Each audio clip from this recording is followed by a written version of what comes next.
8th NCERT exercise question from chapter R environment is, if all the waste we generate is biodegradable, will this have no impact on the environment?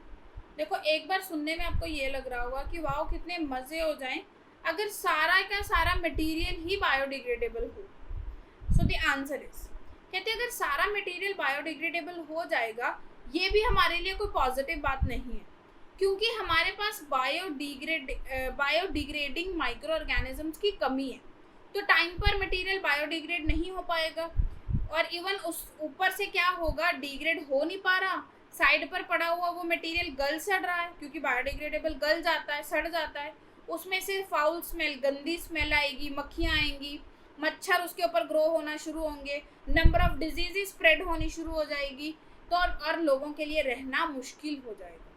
सो सारे substances का biodegradable होके भी नहीं चलता है.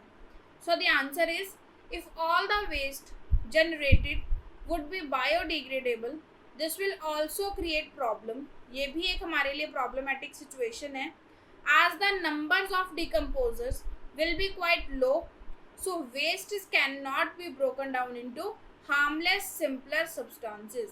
कि हमारे पास माइक्रो ऑर्गेनिजम्स या कह सकते हैं डिकम्पोजर्स की अमाउंट कम है, तो सारे सब्सटेंसेस को हार्मलेस सब्सटेंसेस में हम कन्वर्ट नहीं कर सकते, जिससे ये ब्रीडिंग ग्राउंड बनेगा for flies causing spread of diseases. मक्खियाँ आएंगी उसके ऊपर और जिससे बहुत सारी डिजीजेस फैलनी शुरू होंगी और इससे गंदी स्मेल आएगी, लोगों का रहना मुश्किल हो जाएगा. क्लियर? Thank you.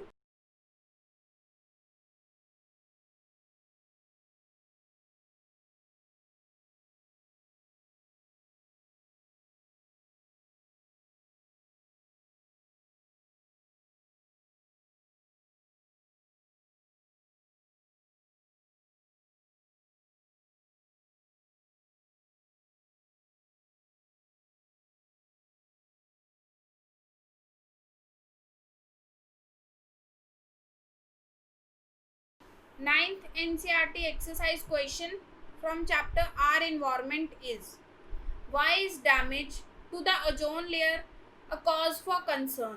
कहते जो हमारे पास ओजोन लेयर है, हमें पता है डे टू डे उसका डैमेज हो रहा है, ये हमारे लिए कंसर्न का रीज़न क्यों है, हमें क्यों इसके बारे में सोचना चाहिए कि हमारी ओजोन लेयर जो है वो डिप्लीट ना हो. What steps are being taken to limit this damage? हम क्या कर रहे हैं आजकल इस डैमेज को कम करने के लिए, या फिर हम क्या कर सकते हैं? आंसर है, आपको पता है ओजोन लेयर हमें यूवी रेज से प्रोटेक्ट करती है. अगर यूवी रेज अर्थ के ऊपर आनी शुरू हो जाए, मतलब ओजोन लेयर खराब हो जाए, तो हमारी क्या होगी, skin darkening, skin cancer, ageing होगी, अपनी आइज को प्रॉब्लम होगी. इन शॉर्ट ये मेन आप याद रखो, यूवी रेज हमें स्किन कैंसर कर सकती हैं और आइज को प्रॉब्लम क्रॉस कर सकती हैं.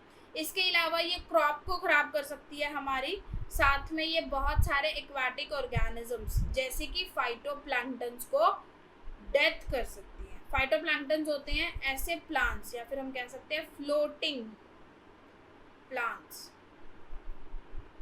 अगर फ्लोटिंग प्लांट्स मर जाएंगे तो सी का या फिर किसी भी एक्वाटिक बॉडी के प्लांट्स को हार्म हो रहा है, जिससे हमारे पास ग्लोबल वार्मिंग होगी या एक्वाटिक ऑर्गेनिजम्स को फूड नहीं मिलेगा जो फाइटोप्लैंक्टन्स के ऊपर फीड करते हैं. सबको एक ऐसा अनडिस्टर्बेंस वाला माहौल मिलेगा.